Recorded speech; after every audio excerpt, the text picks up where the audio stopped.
This is Joseph or Yusef, John the Hut-Dweller, and I just got done reading a message by XCS3, and we were going back and forth talking about,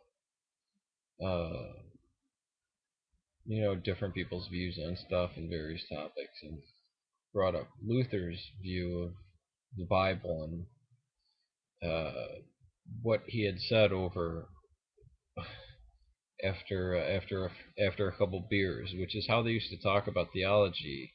Him and the rest of the guys, or students, would sit around to drink, which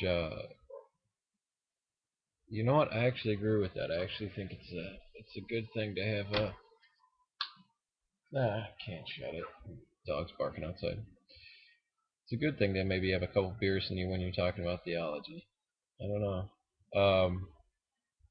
But one thing I agree with Luther on, and I agree with many people on down the ages, this has always been something that people brought up, and it's Esther.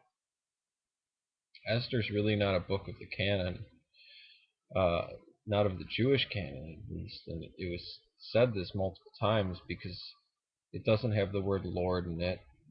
It does, or the name of God, I should say, and it doesn't really have. There's nothing. There's no theology in it. There's no point. It comes very late. It was just not liked, and I think the idea of not putting Lord in it was intentional. It wasn't meant to be part of the Bible. I don't think it was just meant as a story that bridged the gap there, that kind of filled in space, kind of quasi history of what went on during the Babylonian captivity, and kind of gives a background for the story of Purim, for why they celebrate Purim. Which many scholars speculate, many archaeologists say that it's that Purim was already a festival when the book was written, or when this supposed story already took place, and I think they say it references it in the book of Esther itself, and that it was just kind of put in there just cause, and that's always been. I know it has to do with Judaism, that they've gone back and forth on that book and don't know how to, or at least early Judaism, and Christianity picked it up as well, kind of looking at this book and saying, well, really, what is it, and then they open up the Dead Sea Scrolls, and guess what they don't find? They don't find Esther, which I think is very interesting.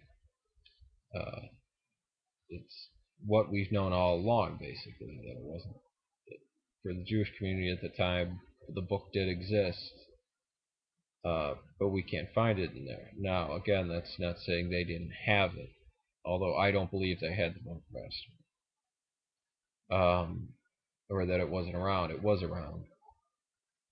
Just like First Maccabees was around, they didn't have it. It just didn't fit their view. But I think what's it? Esther is yeah, it's a story that's made up. Maybe it may have some truth in it. I think even when you're making a fake story, there's some truth in it. I mean,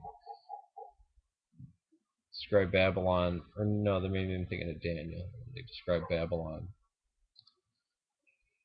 but yeah, I guess that's my view on Esther. I would take it out. Thank God I don't have control over the canon. I'd rip it out.